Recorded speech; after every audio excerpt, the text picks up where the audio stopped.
Warriors have culture problem, says prospective owner Paul Davys. Warriors have culture problem, says prospective owner Paul Davys. Paul Davys, left, is director of ChoiceKids childcare center with fellow director Peter Brown, right. Paul Davys says he'll fix the Warriors' culture problem if he becomes their owner, and has given Eric Watson a deadline of Friday to accept his offer. The Auckland businessman went public on Sunday that he wanted to buy the NRL club from Watson, who has owned the club to some degree for 17 years. Davys has been in negotiations with Watson for a while, but says he needs to know one way or the other by Friday on whether Watson will accept his offer, or he'll walk away. The Warriors have under-delivered on expectations this season. I will know by the end of the week whether Eric has accepted my deal, Davys said. If he hasn't by the end of the week, then it's probably better for the club and myself to move on. Davys has a large stake in the childcare company ChoiceKids, but says if he does buy the Warriors he plans to be hands-on. First priority for him would be to improve attitudes at the club. Attendances have been down at the Warriors this season as fans vote with their feet. I look at the Warriors and see that there's a culture problem there, he said. There's no doubt about that. I think any rugby league fan can see that. The current coaching staff can see it, the players can see it. But it's hard to change a culture if you don't know how, and sometimes you can end up scratching your head on what to do. But I think I've got a fair idea and a fair amount of knowledge on how to build a culture, so that's what I can bring.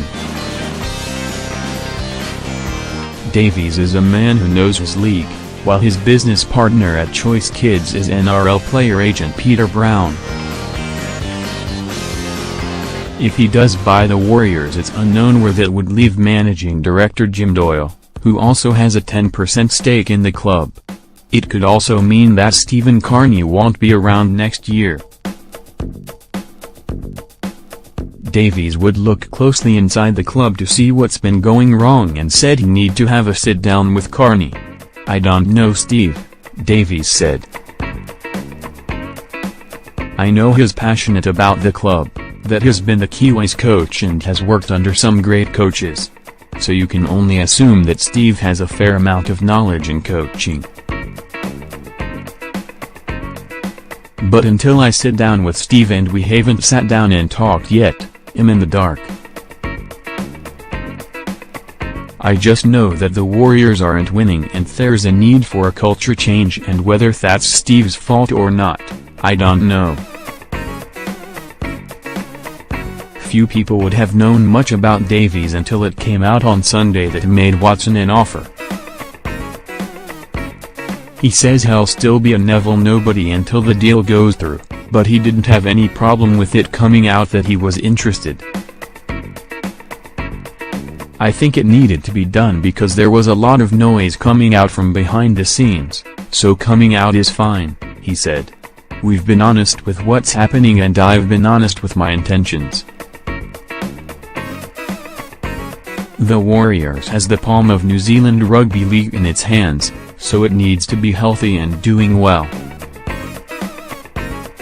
Davys would be involved in the daily activities of the Warriors and says his desire to get involved isn't solely driven by making a profit.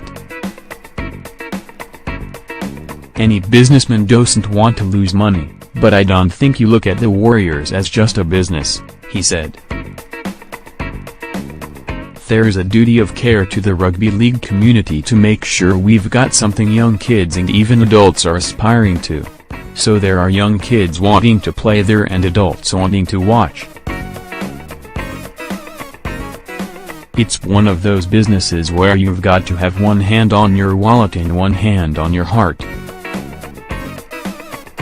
Having an owner-operator and they're working in the business naturally increases productivity, and maybe there is an opportunity to make some profit out of it.